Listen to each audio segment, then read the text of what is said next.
Welcome back to my 5-video series on how to start a successful skill or knowledge-based online business. This series is all about how you can monetize your own unique skill or knowledge. Now, we all have skills and knowledge to share with the world, and there really are people out there right now who need the knowledge that you already have and who will pay you for it. If you're new here, welcome. My name is Rachel Harrison-Sun, and I am going to be showing you how to create your own skill or knowledge-based online business over the next few weeks. So if you're interested in that, please hit the subscribe button and do hit the bell so that you can be notified every time one of these 5 videos comes out over the next few weeks. You can start monetizing your own unique skills or knowledge using a 4-step framework for a successful skill or knowledge-based online business launch. Now, the first step is to uncover your profitable idea. Step 2 is to attract your ideal customers. Step 3 is to create your irresistible offer. And step 4 is to build your infrastructure and launch that irresistible offer. Now, this is video 4 in the series, so if you missed the first 3 videos, I highly recommend watching those first so that you don't miss any of the important steps. Now, I've linked down below to all of those in the series. Today's video, we're going to be talking about how to create your irresistible offer. So this is the offer that's going to be so enticing that your ideal customers are going to be screaming, "Take my money!" Now, thankfully, by this stage, you have already done most of the legwork involved in determining exactly what type of offer is going to resonate with your ideal customers because you have already spoken directly to them and you've asked.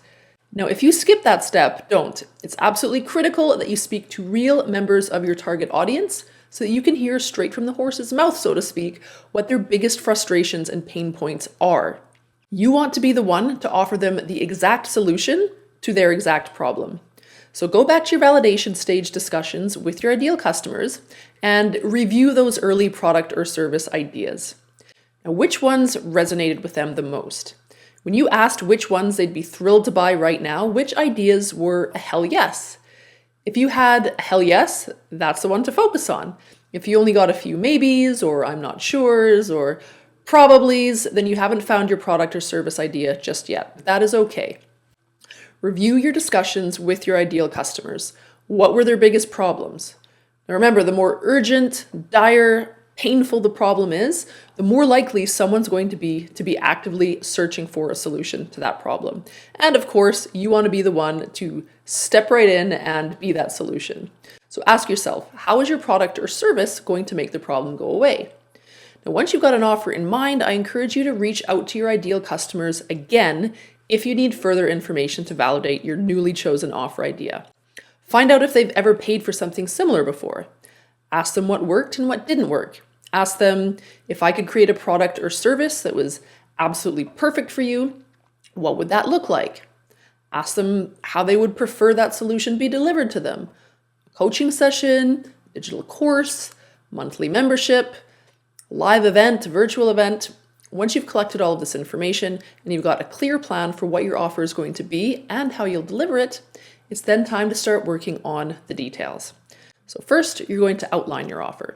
Start with the end in mind by asking yourself, what is the result that my offer promises? What burning pain am I trying to solve? What information does my ideal customer need in order to get this result? Then you can develop a step-by-step process by which your ideal customers can get that result. Now, you'll likely make adjustments to your outline as you develop your offer further, and that's totally fine. It's not set in stone at this point. Just map it out as best as you can and refine as you go. Next, consider positioning. So positioning essentially is how your product or service is seen in your target market's mind in relation to your competitors. So you want to clearly define what it is that differentiates you from other people in your space and how you're going to stand out. So I'll use the same example here of myself that I used in a previous video.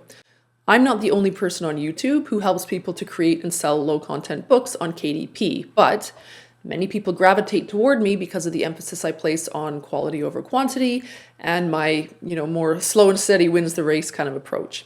And meanwhile, others might gravitate toward my competitors because of their knowledge of ads, or maybe their overall methods just resonate more with them than mine, or maybe they just like them better for whatever reason.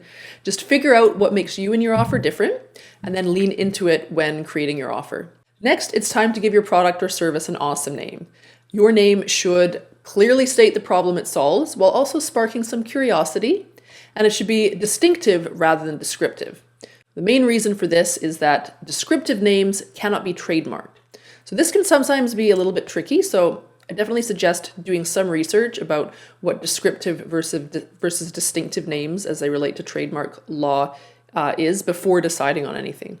And then of course, ideally your name should get your ideal customers exclaiming, "I want that."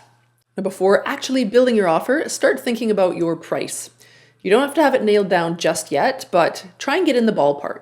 So pricing your offer appropriately can be a real stumbling block for many people. How do you put a price tag on something you're not sure anyone is even going to buy in the first place, right? Wrong.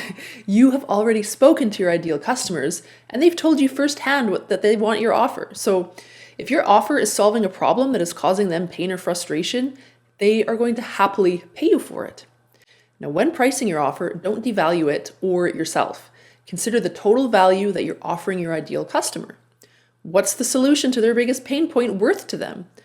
Think about some of your own current pain points and what you'd pay in order for them to suddenly disappear. Ask yourself what it might cost your customers if they don't take you up on your offer. Now, you also want to resist the urge to see what your competitors are charging and then just undercut them. Remember, it's not about what your competitors are charging, it's about the value that you are bringing to the table with your offer.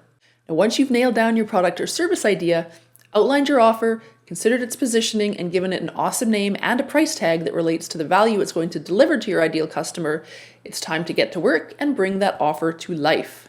Once you've built that offer, it's going to be time to set up your delivery infrastructure and plan out your launch, which is what we're going to be talking about in next week's video.